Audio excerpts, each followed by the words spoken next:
नमस्कार, सुभाष की बात में आपका स्वागत है।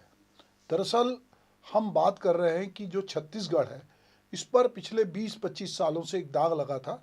वो है नक्सली जो मूवमेंट है यहाँ पे इतना ज़्यादा था कि जब भी कोई छत्तीसगढ़ में आता था तो उसको लगता था कि यहाँ पे उसका वास्ता नक्सलियों से पड़ेगा।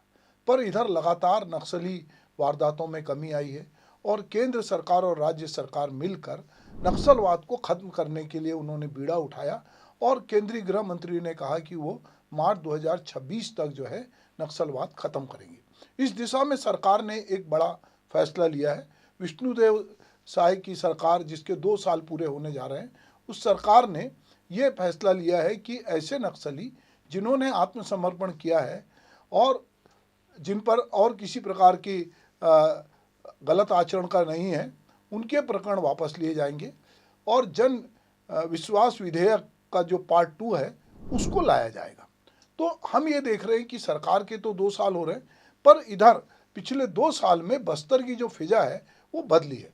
छत्तीसगढ़ में सत्ता परिवर्तन के 2 साल पूरे होते हैं और यह कहना गलत नहीं होगा कि इस अवधि में बस्तर की हवा भी बदली है। नक्सलवाद की जो गिरती ताकत अब सिर्फ सरकारी दावा नहीं बल्कि लोगों की दिनचर्या में महसूस होने वाला सच है। इसी बदलते माहौल में हाल की कैबिनेट बैठक में जो फैसले लिए गए, जहां आत्मसमर्पण कर चुके नक्सलियों के मामले की समीक्षा की गई, विस्तृत प्रक्रिया तय की गई और यह संकेत दिए गए कि सरकार अब सिर्फ बंदूक की लड़ाई नहीं लड़ना चाहती बल्कि समाज को स्थायी शांति भी की ओर ले जाने की तैयारी कर रही है।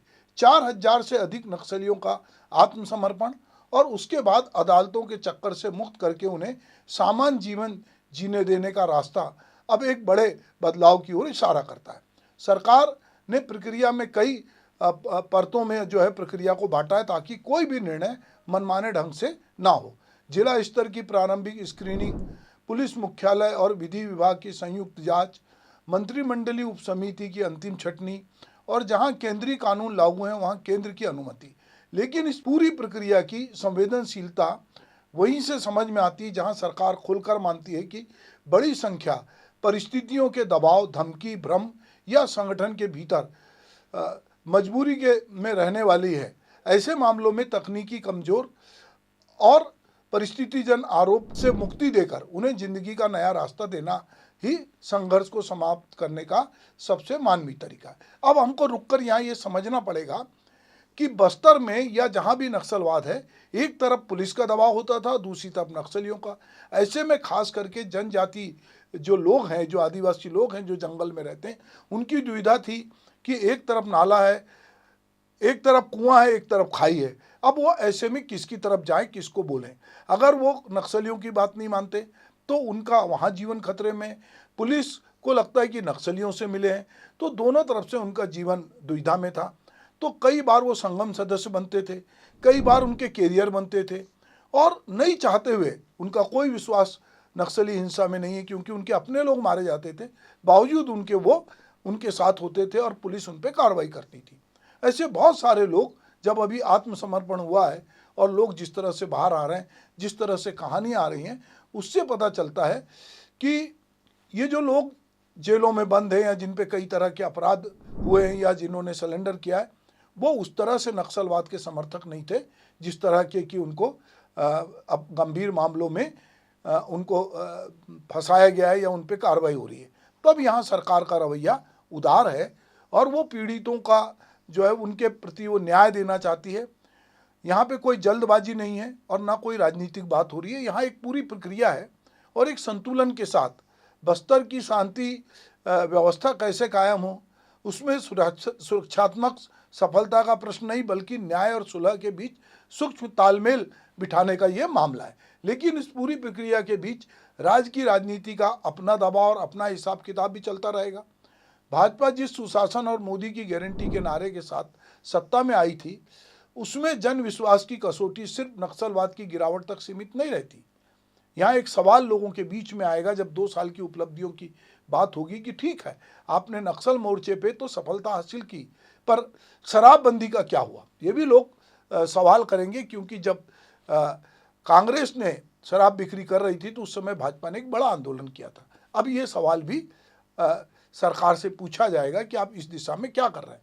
पर यह अपनी जगह है, पर सरकार का सबसे बड़ी सफलता, अगर हम विष्णुदेव साय के सुशासन की बात करें और उनकी सबसे बड़ी सफलता की बात करें और केंद्र सरकार की भी सबसे बड़ी सफलता की यदि बात की जाएगी, तो नक्सलवाद का जो खात्मा हो रहा है।